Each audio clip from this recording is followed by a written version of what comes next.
of Press Information Bureau, Government of India. I extend a warm note of welcome to all the media delegates and other film lovers who are here. For the information of you all, this media interactive session would be live streamed across PIB's social media handles. So we are being joined by an online audience as well. Welcome to them as well. And to share their views with you and to answer your queries, we have with us today the director of the film, The First Fallen, Mr. Rodrigo de Oliveira, and the writer of the film, Any Day Now, Mr. Antti Rautava. Both the movies are being screened in international competition category and will be vying for the coveted Golden Peacock at the 52nd edition of International Film Festival of India. For those who have not watched these films, The First Fallen is a Portuguese language film, and on the plot, at the turn of 1983, in a small Brazilian town, a group of LGBT men and women celebrate the New Year with no idea with what awaits them. The biologist Susano knows something terrible is disrupting his body. Uncertain of his future and desperate at the lack of information, Susano reaches out to artists Rose and Humberto, both equally ill. Together, they will try to survive the first wave of the AIDS epidemic in the town. This film was screened at the Mannheim Heidelberg International Film Festival in 2021, and at IFFI, The First Fallen had its Asia premiere. We have the trailer of the film here. Can you please play the trailer? Yes.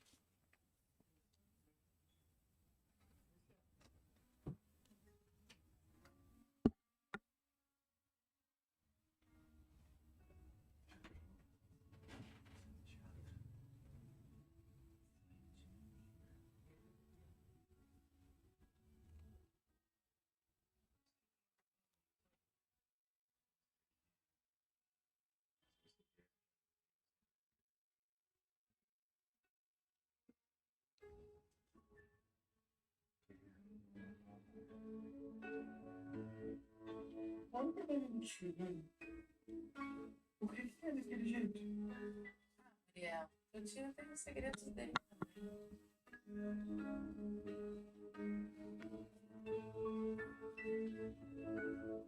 A gente tá junto. Está todo mundo sozinho.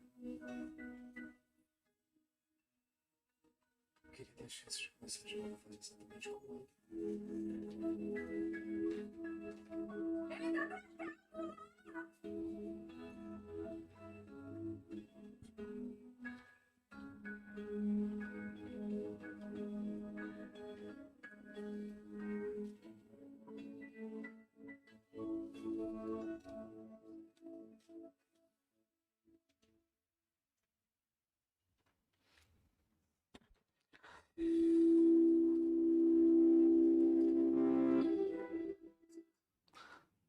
Thank you. And now we will talk about the other film, Any Day Now. The film is from Finland and is made in 3 languages, in English, Farsi, and Finnish. The writer of the film, Mr. Antti Rautava, is with us today. And on the film, it is directed by Mr. Hami Ramazan, and it is a story of a 13-year-old Ramin Mehdipur and his Iranian family who have been living in a refugee camp in Finland. Just as Ramin starts to enjoy the school holidays, the family receives news that their asylum application has been rejected. So there is looming danger of deportation and displacement as Ramin starts the new school year, and for him, every moment, every friendship will be more precious than ever. So this film has been screened in Berlin Film Festival in 2021. And we have the trailer, please.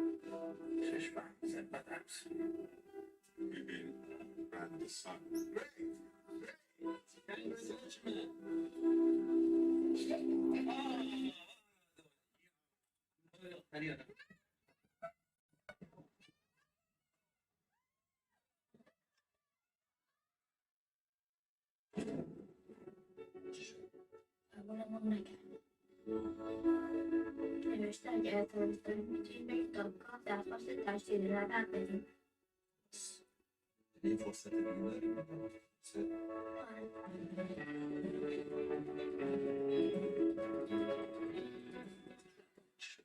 Başkanlar böyle toptan çadır başlıyor.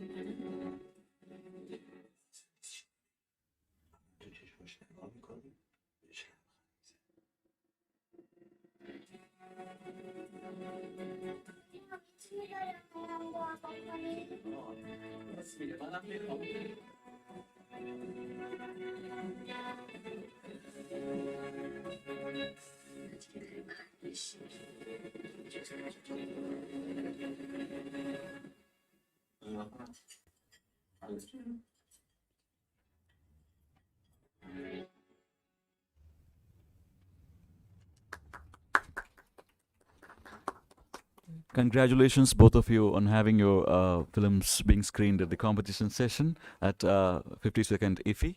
Now I would request the director of the film, The First Fallen, Mr. Oliveira, to have his opening remarks, and afterwards Mr. Rautava will also speak about your experiences on making this film.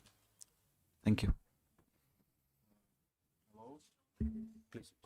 Yeah, hello, good afternoon. Well, it's a pleasure to be here in Goa. It feels very much like Brazil, the weather, the nature, the temperature. I was just in Germany where we had our world premiere in Mannheim, Heidelberg. And it was a strange thing because Germany was in the middle of the fourth wave of the COVID crisis, so there were half full crowds. Even though we won the audience award, it was seen more online than in person. So yesterday I was very surprised to walk into the screening room and see the house full. It gave me chills. So thank you for that. And well, The First Fallen is about the first wave of the AIDS epidemic in Brazil. The film is set in 1983. I was as a gay man myself. I think every LGBT person's identity is very conditioned by the idea of AIDS, because the prejudice and the homophobia that we suffer today, they have pretty deep roots in the AIDS crisis. So it's a subject that always moved me. And then I was doing research for another project, and I stumbled upon some data from my hometown in Vitória, which is just above Rio de Janeiro.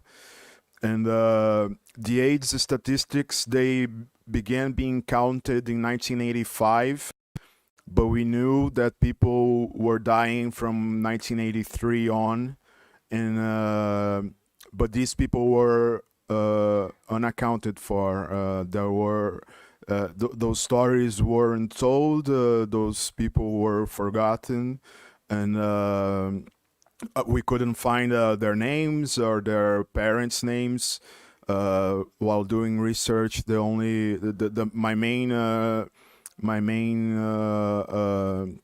focus was trying to get to some doctors that were on the field during that time, and they told me a few stories. But we have very little to go on. So the film is actually an imagination of what was like to be a gay man and a trans woman living with HIV in 1983 in Brazil, when the virus didn't even had that name. It was called AIDS from 1984 on. So the film is set even before the disease had a name, and it's really like a tribute to these people. There are my ancestors, my elders that I never got a chance to meet when I was coming out. I remember very vividly, like going to clubs, and there weren't any people over 30 years old because they had all died, and so we felt a very strong the presence of the virus was very strong, because we knew these people had existed, but they weren't available for us to talk to learn from their stories, to have a shared experience.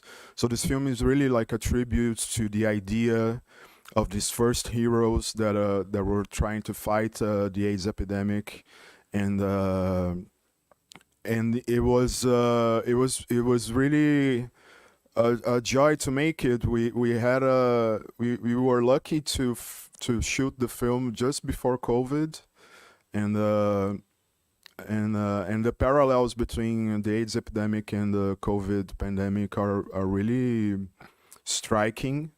When COVID started, there were a lot of gay activists rightly pointing out that there was a difference between AIDS and COVID, because AIDS attacked a very specific group of people, and COVID was more widespread.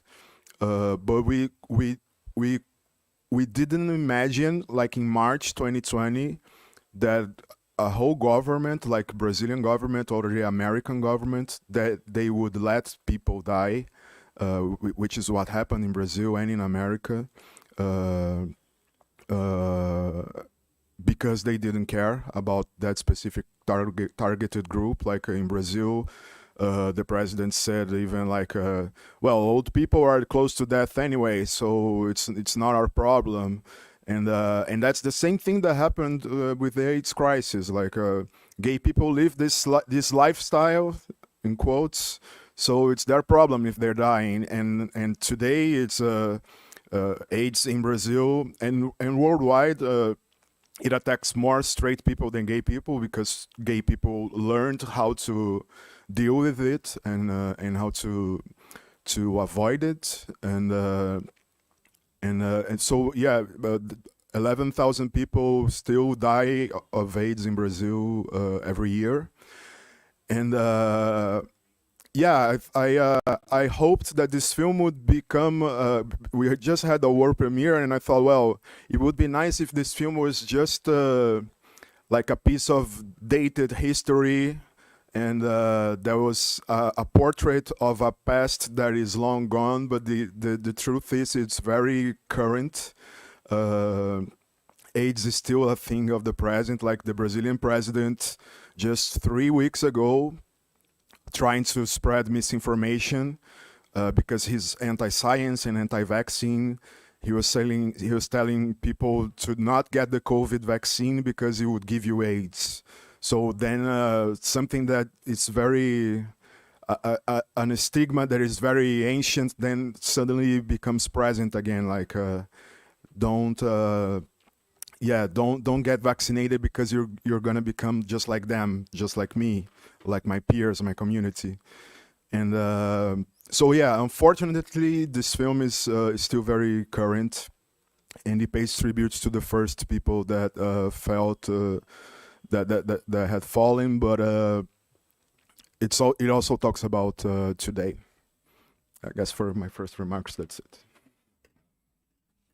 Yes, Mr. Rautava, I would request you to also have the opening remarks on your film. Thank you. First of all, I would like to thank IFFI for having our film. It's a great honor to be here. this project started with director Hami Ramesan almost 10 years ago. He and his family had fled from Iran to Finland when he was about 9 years old, and so this project was very intimate and personal for him. But then the refugee crisis happened in 2015 in Europe, and suddenly it became very current and very political, and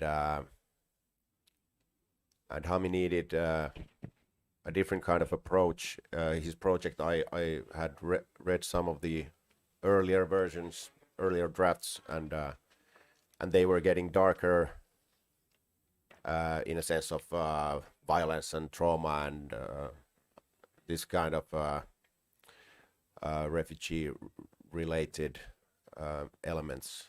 So he had a conversation with his producer, and they thought it might be a good idea to Hami to have a writing partner. So Hami called me, and I said immediately yes. And I was delighted that when we first time met as working partners, Hami had decided to frame out the darkness and point his camera towards the light, and so our journey began. And since our film is about the journey of this Mehdipur family, I'm delighted that their journey goes on here on the big screen. Thank you. Now the floor is open for questions. Yes. My name is Satyendra Mohan.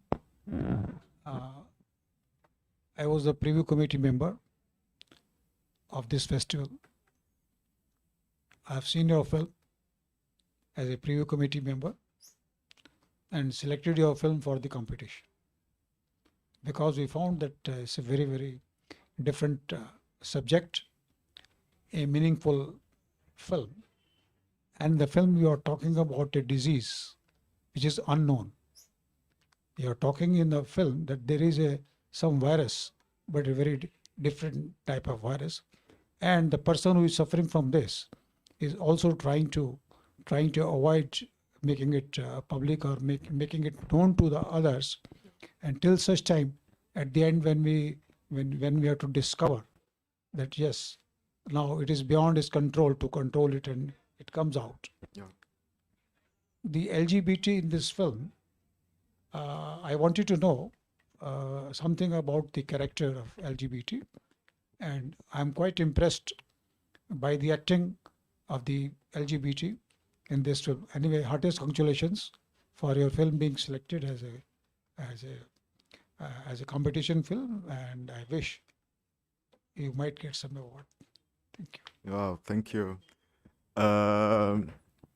It's a strange thing in the film because I, for example, I don't know India's history with AIDS, and I guess you didn't know Brazilian's history with AIDS as well. All we know is the European and the American version. I wish I would like to watch the Indian version of my own film because I think this disease it affected the whole world in very specific ways. So one of the things I was very concerned about was, and this is a feedback that we got a lot from the German audiences last week, was that it feels like a different kind of AIDS film because there's some hope in it, and it's exactly because of what you just said.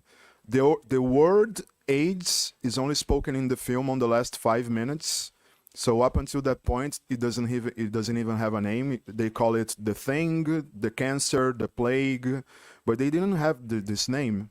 And so our idea was to explore who these people were, not conditioned by the disease, but almost in spite of, and in spite of the disease. Like they were living human beings, and up until the point they died, they lived full lives, and that was very important for us. And about the casting, this is also a very strange thing, because when we watch American and European films about AIDS, it takes place like in a hospital, with gay people dying and straight doctors taking care of them, and straight allies saving them, and it was very conscious on our part to like not only make a film about the LGBT community, but with LGBT people in it, with people living with AIDS in it. So and it was very nice, like to put the project out and see that there were a lot of gay actors and trans actresses interested in portraying these characters, because it's a novel thing. Mainly in Brazilian and in Latin American cinema, there is no other film that talks about the AIDS epidemic in our whole continent. And but yeah, I to the live audience, I know there were a lot of people yesterday, young film students and young filmmakers. I wish to see the Indian version of this, because it interests me. It's interesting to me to understand like how you guys went through the AIDS crisis, and yeah, and I think we, the poorest countries in the world, we have to unite against this official discourse that comes from America and Europe. Like we need to tell our stories ourselves. And so thank you for your question. Yes. Good afternoon. My question is to Mr. Rautava.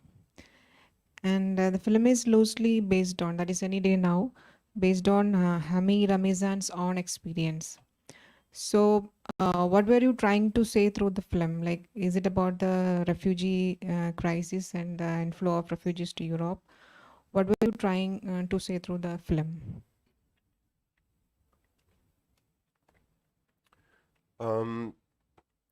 It's about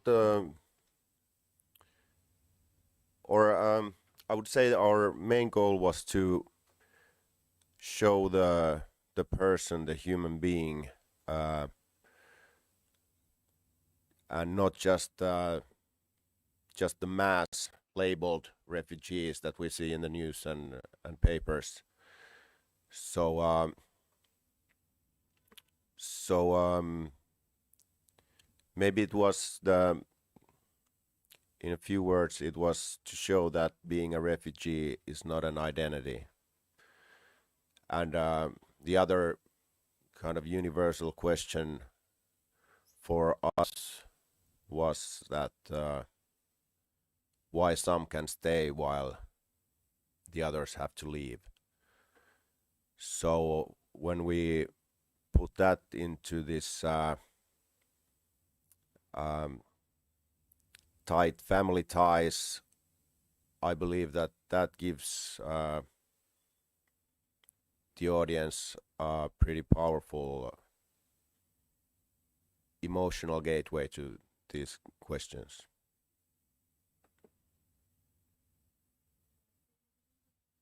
Title, Any Day Now. Can you say something about that?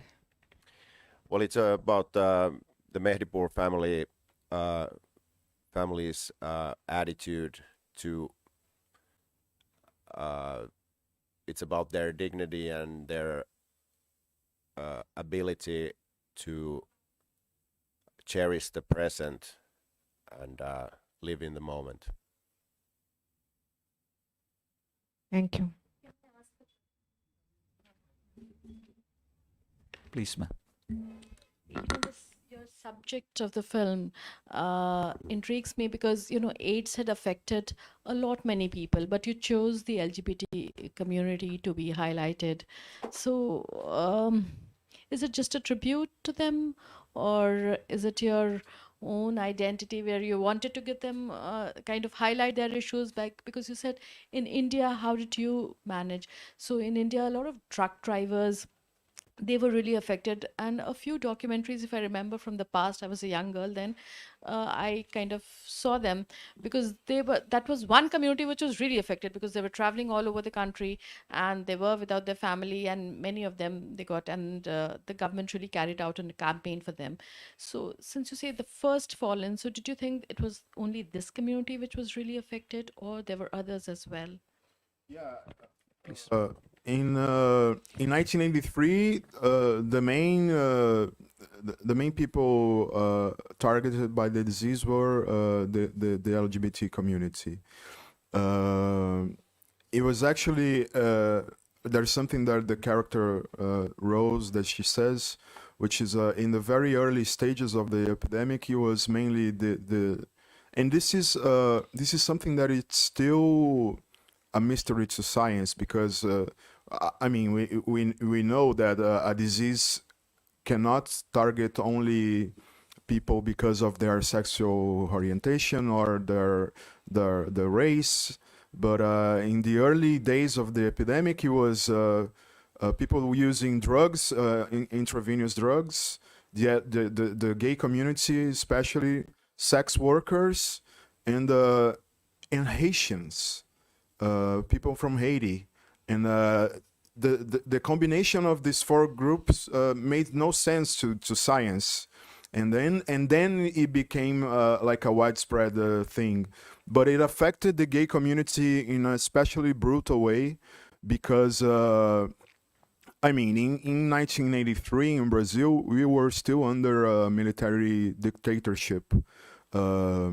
It was forbidden to gather around as as a group of LGBT people, and so it was pretty brutal, because this was happening, and the establishment was very aware of it, but they did not care. If you were happening maybe to straight people, to white people, they would care more.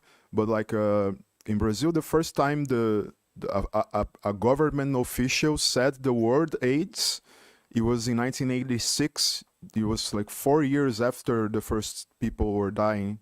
So and historically, like when we got the AZT cocktail in 1996, which is the one that we're still using today to treat AIDS, and which led a lot of people to escape death.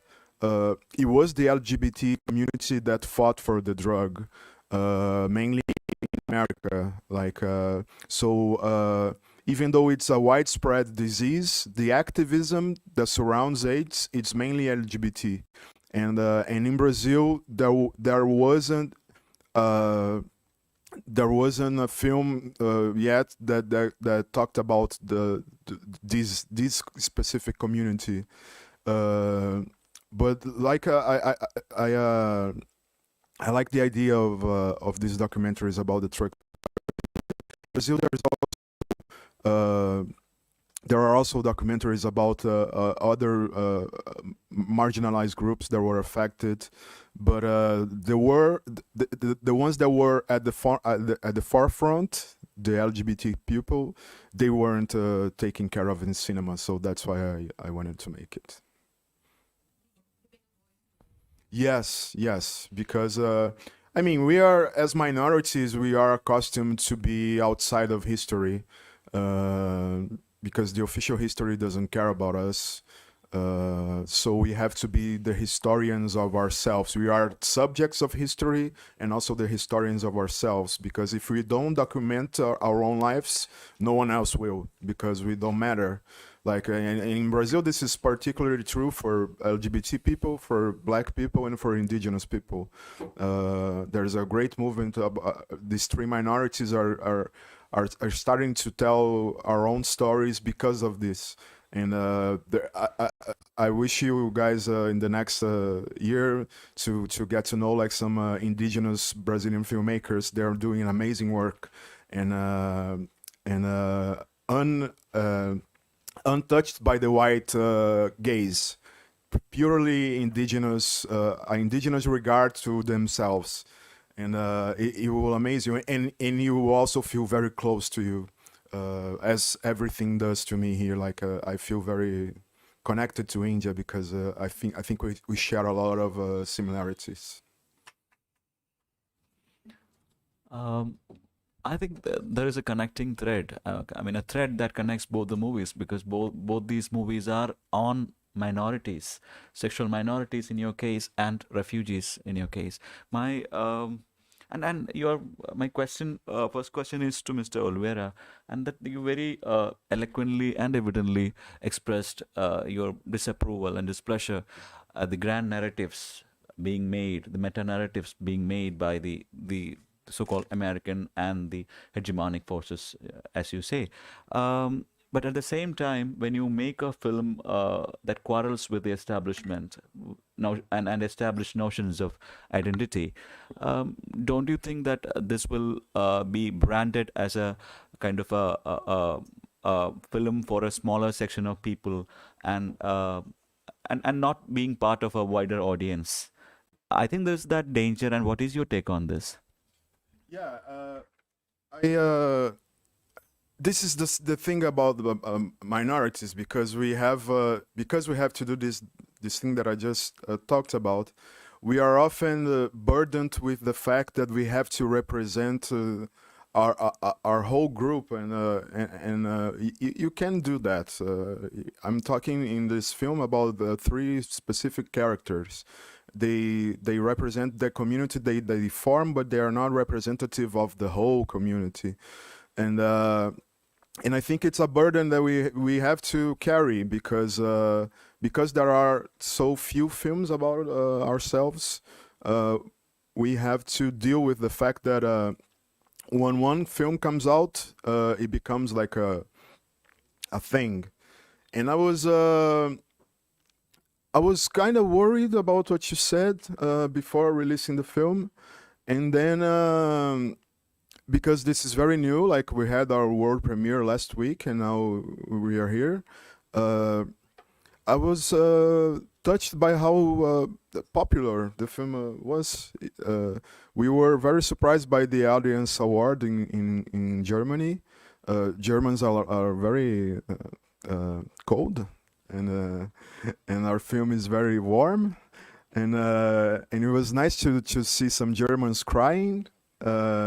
So I thought, well, maybe the film has a connection that goes beyond the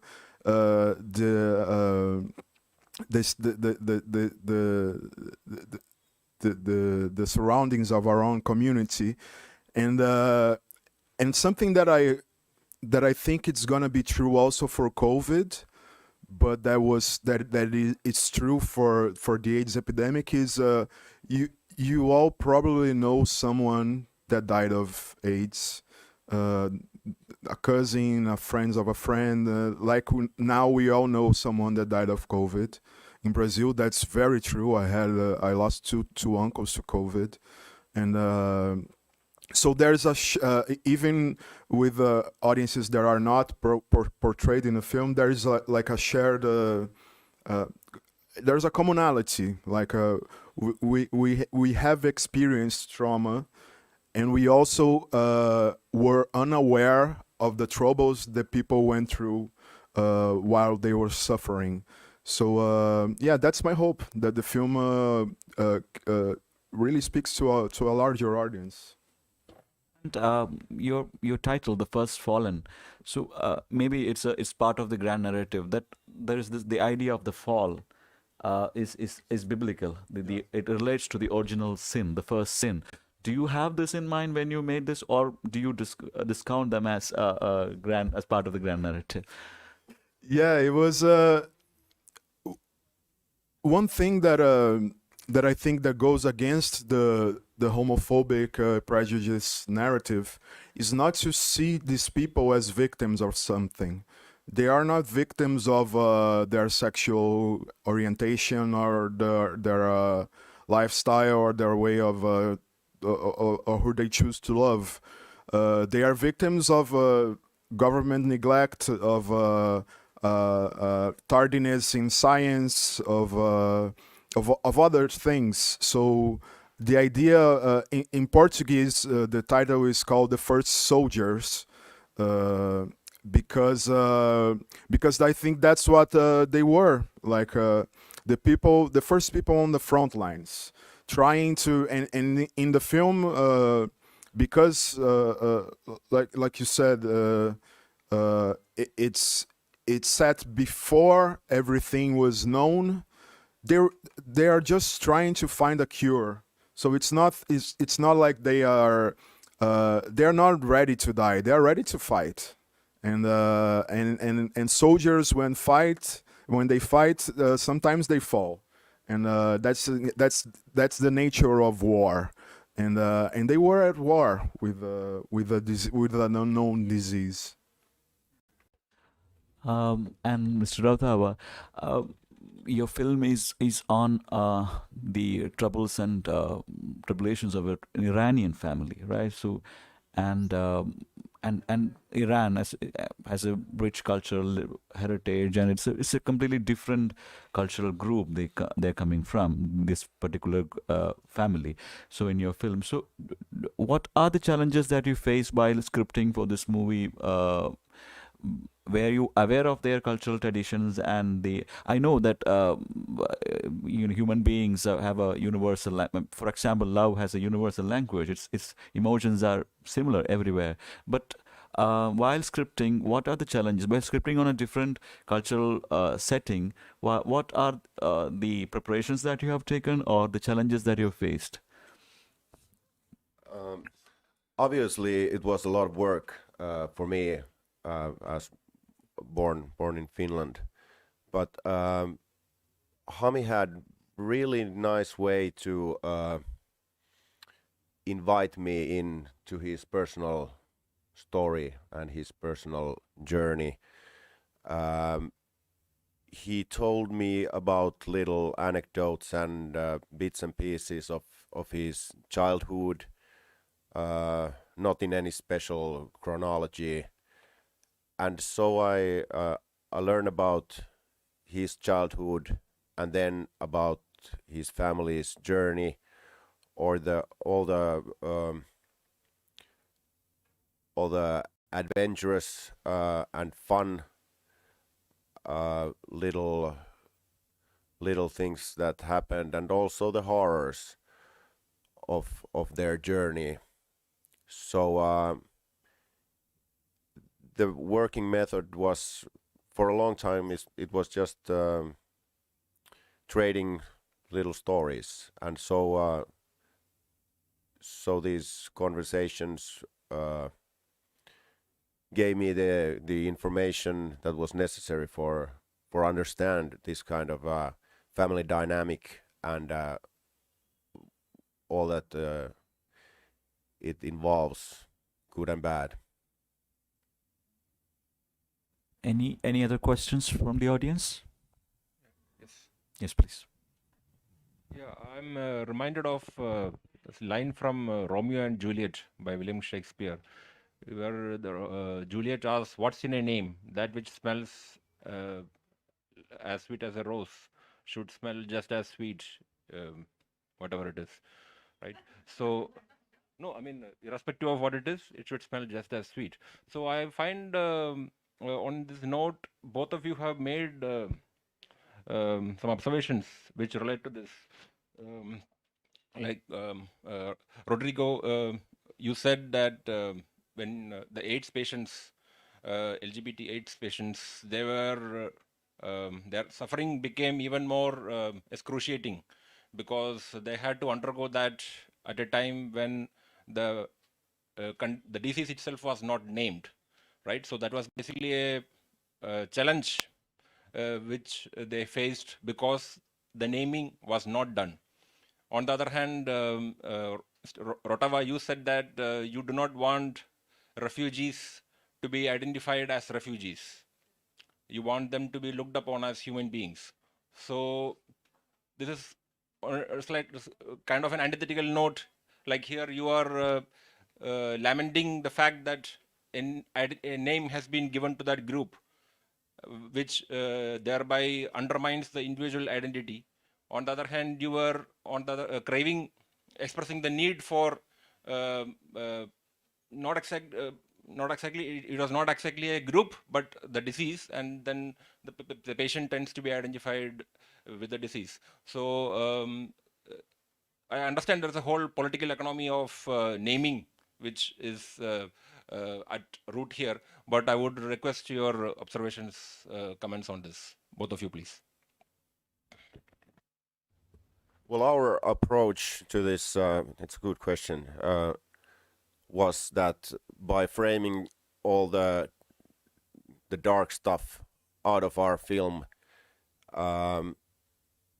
it forces the viewer to confront his or her prejudice. So when you have to reflect that way, and if you get caught in the process, then, and when the emotion is also involved, then the cinema might have the power to change one's thinking.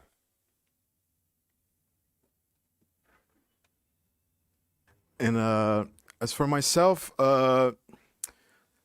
there's a thing in the LGBT community which is because we have been so oppressed and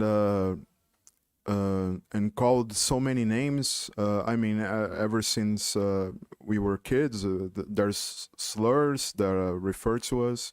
There's a movement in the gay community to take back those names and to use it as our identity. So something that was used when I was a kid to offend me, I now take pride in it. When they called me something bad, and now it's my identity, which is a way of destroying the oppressiveness of nomenclature. And because yeah, naming things is somehow having them born. It's like the disease wasn't a disease until it had a name, and then he was born. But people have already been dying of it before, and so the idea of reclaiming ourselves as an identity is something that is very strong in the LGBT community right now. So there really is like no name that you can call me that I won't take in as a prideful thing. Like there's a lot in the film, like they curse themselves in a very caring way. Like we used the words that are used to offend us, we now take them in and we turn them into something lovable. And so it's something that the character in the film, Rosie, she says at the end in her monologue, like there will always be LGBT people. You can try to kill us, but there will be a next generation and a next generation. In Brazil, the life expectancy of a trans woman is 35 years old. Renata Carvalho, which is our actress, she's 38. So when she celebrated her 35th birthday, she said it was like a celebration of her reborn, because she was passing the mark of the average life expectancy of a trans woman. So can you imagine that, like being part of a group of people that are only expected to live until 35, which is really young.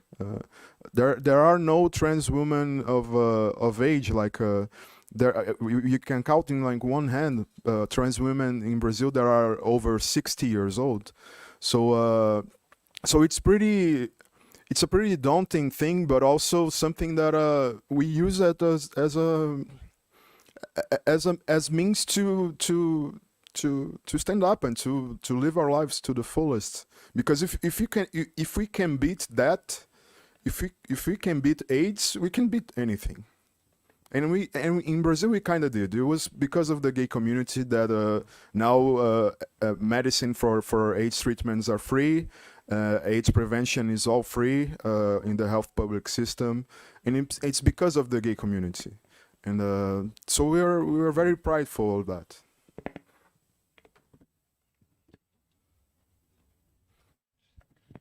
Yeah, I have one more question, please.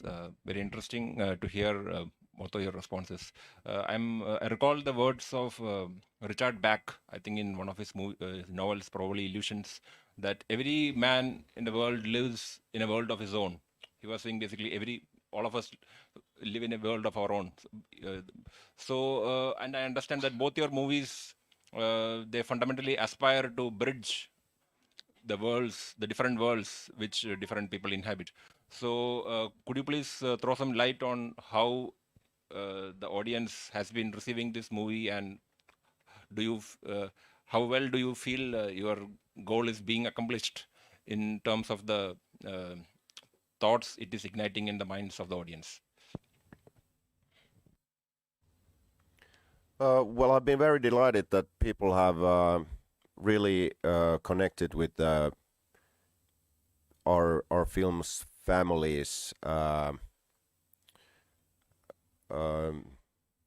unity and resilience and their hope. So it really seems to go through and connect so far. In every festival, it's been received very, very well, and I'm really happy about that. Thank you, and congratulations. Thanks. As for me, my film is about a tragedy that strikes a group of people, and they immediately have to form a community to survive. And this has new meaning after COVID, because even though we were isolated mostly, we were trying to reconnect with people, like through telephone, through Zoom, so we wouldn't be mad alone in our houses, isolated. So the idea of releasing the film at this point where we are just coming out, I hope, from the COVID crisis, brings a new light to my film as well. Like it's a film to be shared. We were just talking like the idea of releasing these films at a time when we can have screenings in theaters again. It's at the core of our experience. Like this is a film about a community that should be shared as a community of viewers, and it's been great. Are there any questions? Please. Yeah, one last question, please. My question is to Rodrigo. You said that there are a lot of parallels between the story of the people who are going through going through AIDS and with COVID-19. So, and you also said that your film has been released a little before COVID-19 struck the world. So, had it been hypothetically produced and released after COVID-19 struck, would you have made the film any differently?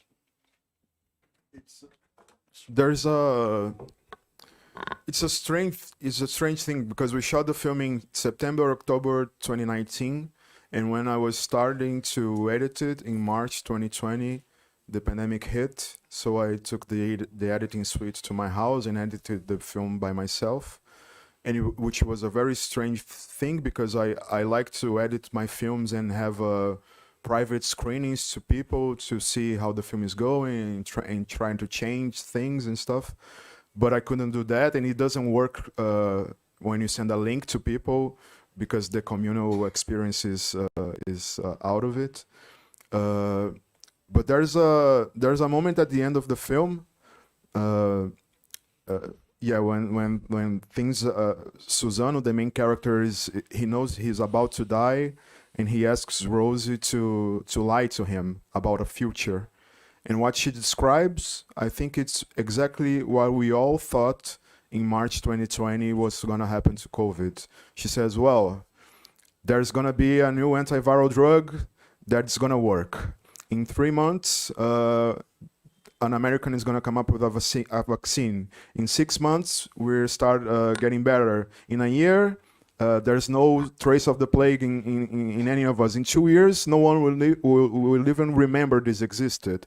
In March 2020, I think we all thought this was going to happen. Like, oh, in 6 months, an American is going to come up with a vaccine. In 2 years, we're going to laugh about this. Oh, remember when we had to spend 3 months in house jail because of that thing we don't know the name, and now it's clear that that didn't happen. So it's very eerie to realize that the film was talking about when talking about a health crisis, I think they all share something in common, which is the unpredictability of nature. We are guests in this earth. We are not owners. So when nature decides to give us a lesson, we should listen. And I don't think we listened during the AIDS crisis, and I don't think we listened to during COVID, at least in the first months. And I think we are more aware now. I think if there are no more questions, thank you, both of you, for the candid conversations that we had now, and thank you for your eloquent exposition of your stories. Both the films talk about the stories of people from the margins and those who are trying to be part of the mainstream, and questions of identity, answering questions of identity. Thank you once again, and wishing you good luck for the Golden Peacock. Thank you for joining.